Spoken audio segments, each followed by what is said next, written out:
Welcome. All right, so what do you need to know for completing the square?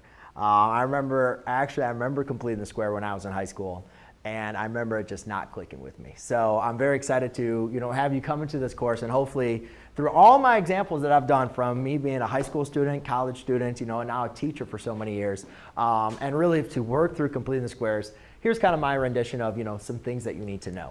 So obviously we've talked about when we're dealing with quadratics, when we're trying to solve, we're trying to find the values when our y is equal to 0. So the first thing we want to do is make sure our equation is set equal to 0. Okay? And that's going to come into completing the square as well. So if we have an equation, we have numbers on both sides. We want to make sure we get them all to the same side and then make sure it's set equal to 0. Or if we have a y on the other side, set it equal to 0 so we can solve.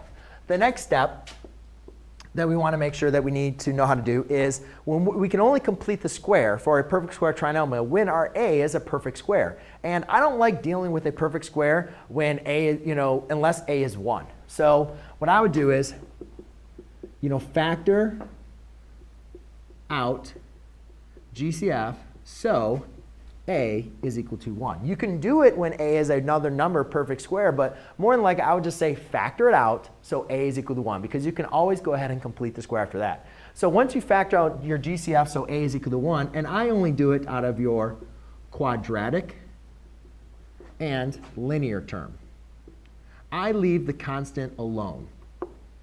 And that's the way that I'm going to teach you things. So, the main important thing that we need to do for, learning how to complete the square is, one, understanding what a binomial square is.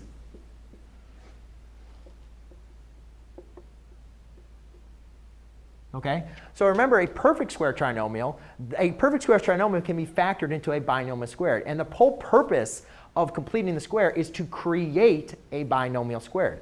So for instance, if I have x squared plus 6x plus c, which is one of our common problems we do to introduce this, what we want to do is, what is the value of c that is going to make this a perfect square trinomial?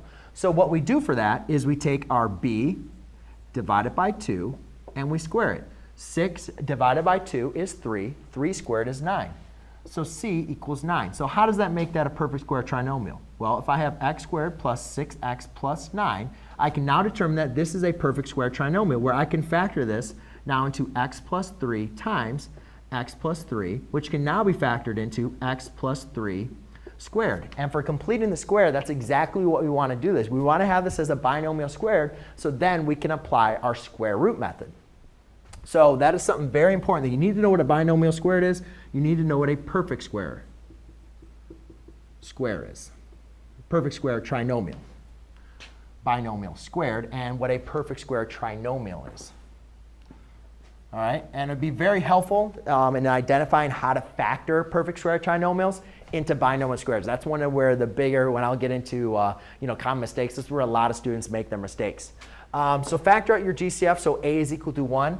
That GCF could also be a -1. All right? You want your a to equal 1, not -1. Binomial squared, also know what your perfect square trinomial is. And I'd really say just know how to divide and squared and use inverse operations. And so the last thing, I guess, because we will be solving using the square root method, is know how to solve using the square root method. So there you go, ladies and gentlemen. Those are some of the basic things that you'll need to know to be able to solve a quadratic by completing the square. Thanks.